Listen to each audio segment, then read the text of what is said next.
چھٹا باب یسوع اپنے وطن میں۔ پھر وہاں سے روانہ ہو کر وہ اپنے وطن میں آیا اور اس کے شاگرد اس کے پیچھے ہو لیے۔ جب سبت کا دن آیا تو وہ عبادت خانے میں تعلیم دینے لگا، اور سننے والوں میں اکثر حیران ہو گئے اور کہنے لگے کہ اسے یہ سب کچھ کہاں سے ملا، اور یہ کیسی حکمت ہے جو اسے بخشی گئی، اور کیسے معجزے اس کے ہاتھ سے ظاہر ہوتے ہیں۔ کیا یہ وہ بڑھے ہی نہیں، ابن مریم اور یعقوب اور یوسف اور یہودا اور شمعون کا بھائی؟ اور کیا اس کی بہنیں ہمارے ہاں نہیں؟ اور انہیں اس کے سبب سے ٹھوکر لگی۔ اس پر یسوع نے ان سے کہا، نبی کہیں بے عزت نہیں ہوتا مگر اپنے وطن اور اپنے رشتہ داروں اور اپنے گھر میں۔ اور وہ کوئی معجزہ وہاں نہ دکھا سکا سوائے اس کے کہ تھوڑے سے بیماروں پر ہاتھ رکھ کر انہیں شفا بخشی۔ اور اس نے ان کی بے اعتقادی پر تعجب کیا، اور وہ ارد گرد کے گاؤں میں تعلیم دیتا پھرا۔ ہدایت رسالت۔ اور اس نے 12 کو پاس بلایا اور انہیں 2 کر کے بھیجنا شروع کیا، اور انہیں ناپاک روحوں پر اختیار بخشا، اور انہیں حکم دیا کہ راستے کے لیے سوا لاٹھی کے کچھ نہ لو، نہ روٹی، نہ تھیلی، نہ اپنے کمر بند میں پیسہ، مگر چپلیاں پہنو اور 2 کرتے نہ پہنو۔ اور ان سے کہا، جہاں تم کسی گھر میں داخل ہو تو وہیں رہو جب تک کہ تم وہاں سے روانہ نہ ہو، اور جس جگہ لوگ تمہیں قبول نہ کریں اور تمہاری نہ سنیں، وہاں سے نکلتے وقت اپنے پاؤں کی گرد جھاڑ دو تاکہ ان پر گواہی ہو۔ اور وہ روانہ ہو کر منادی کرنے لگے کہ توبہ کرو، اور بہت سی بدروحوں کو نکالنے اور بہت سے بیماروں کو تیل مل کر شفا دینے لگے۔ قتل یوحنا۔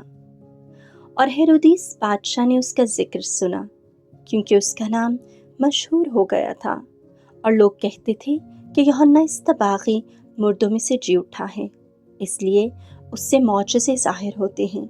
مگر بعض کہتے تھے کہ الیاس ہے، اور بعض کہتے تھے کہ نبیوں میں سے کسی کی مانند ایک نبی ہے۔ لیکن ہیرودیس نے سن کر کہا کہ یوحنا جس کا سر میں نے کٹوایا وہی جی اٹھا ہے، کیونکہ ہیرودیس نے آپ ہیرودیاس کے سبب سے، جو اس کے بھائی فیلبس کی بیوی تھی، یوحنا کو پکڑوایا اور اسے قید خانہ میں بند کیا، کیونکہ اس نے اس سے بیاہ کیا تھا۔ اور یوحنا نے ہیرودیس سے کہا تھا کہ اپنے بھائی کی بیوی رکھنا تجھے روا نہیں، اس لیے ہیرودیاس اس پر داؤ لگائے ہوئے تھی اور چاہتی تھی کہ اسے قتل کرائے، مگر کرا نہ سکی، اس لیے کہ ہیرودیس یوحنا کو راست باز اور مقدس آدمی جان کر اس سے ڈرتا اور اسے بچائے رکھتا تھا، اور اس کی باتیں سن کر بہت تشویشناک ہوتا، مگر سنتا خوشی سے تھا۔ اور موافق دن جب ہیرودیس نے اپنی سالگرہ میں اپنے امراء اور فوجی سرداروں اور جلیل کے رئیسوں کی ضیافت کی، تب ہیرودیاس کی بیٹی اندر آئی اور رقص کر کے ہیرودیس اور اس کے ہم نوالوں کو خوش کیا۔ تب بادشاہ نے لڑکی سے کہا، تو جو چاہے مجھ سے مانگ اور میں تجھے دوں گا، اور اس سے قسم کھائی کہ تو جو کچھ تو چاہے مجھ سے مانگ، میں اپنی آدھی سلطنت تک تجھے دوں گا۔ وہ باہر گئی اور اپنی ماں سے کہا، میں کیا مانگوں؟ وہ بولی، یوحنا اصطباغی کا سر۔ تب وہ فوراً بادشاہ کے پاس جلدی سے اندر آئی اور عرض کر کے کہا، میں چاہتی ہوں کہ تو یوحنا اصطباغی کا سر تھال میں ابھی مجھے دے دے۔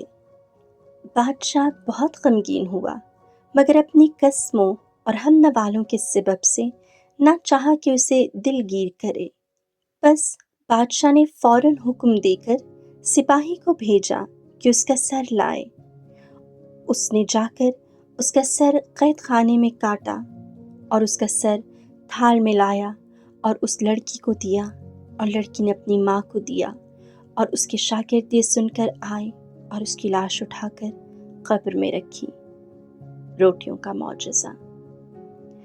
اور رسول یسوع کے پاس جمع ہوئے اور جو کچھ انہوں نے کیا اور سکھایا تھا سب اس سے بیان کیا۔ تب اس نے ان سے کہا، تم الگ ویران جگہ میں چلے آؤ اور ذرا آرام کرو، اس لیے کہ بہت آمد و رفت تھی اور انہیں کھانا کھانے کی بھی فرصت نہ ملتی تھی۔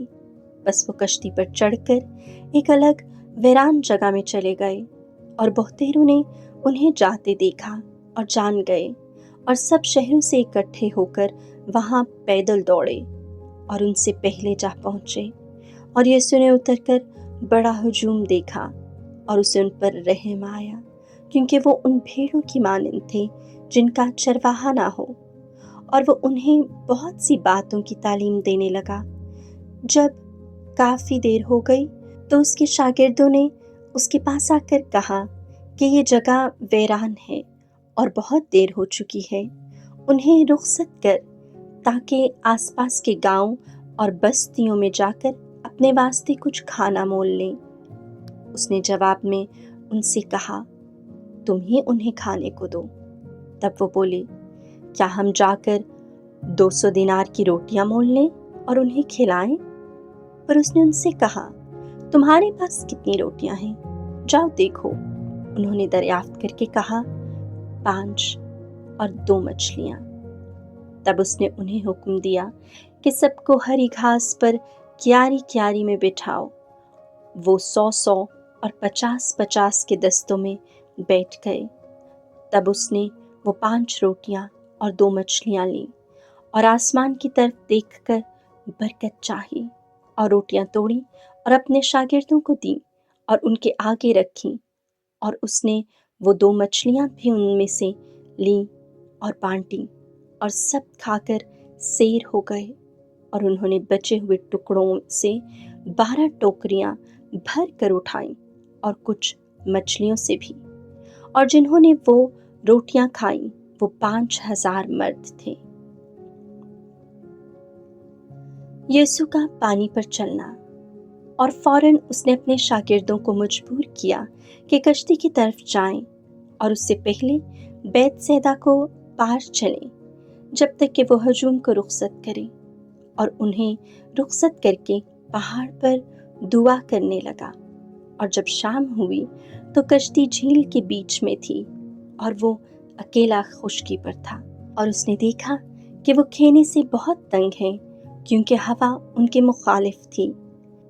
تب رات کے 4 پہر کے قریب وہ جھیل پر چلتا ہوا ان کے پاس آیا اور چاہا کہ ان سے آگے نکل جائے۔ جب انہوں نے اسے جھیل پر چلتے دیکھا تو خیال کیا کہ بھوت ہے اور چلا اٹھے، کیونکہ سب نے اسے دیکھا اور گھبرا گئے۔ مگر اس نے فوراً ان سے باتیں کی اور ان سے کہا، خاطر جمع رکھو، میں ہوں، مت ڈرو۔ وہ کشتی پر ان کے پاس آیا اور ہوا تھم گئی۔ تب وہ اپنے دل میں اور بھی حیران ہوئے، اس لیے کہ وہ روٹیوں کی بابت نہ سمجھے تھے، بلکہ ان کے دل سخت رہے۔ اور وہ پار ہو کر جناسرت کے علاقے میں پہنچے تو لنگر ڈالا۔ جب وہ کشتی پر سے اترے تو فوراً لوگوں نے اسے پہچانا اور اس سارے علاقے کی ہر طرف دوڑے اور بیماروں کو 4 پائیوں پر رکھ کر جہاں انہوں نے سنا کہ وہ ہے لے جانے لگے۔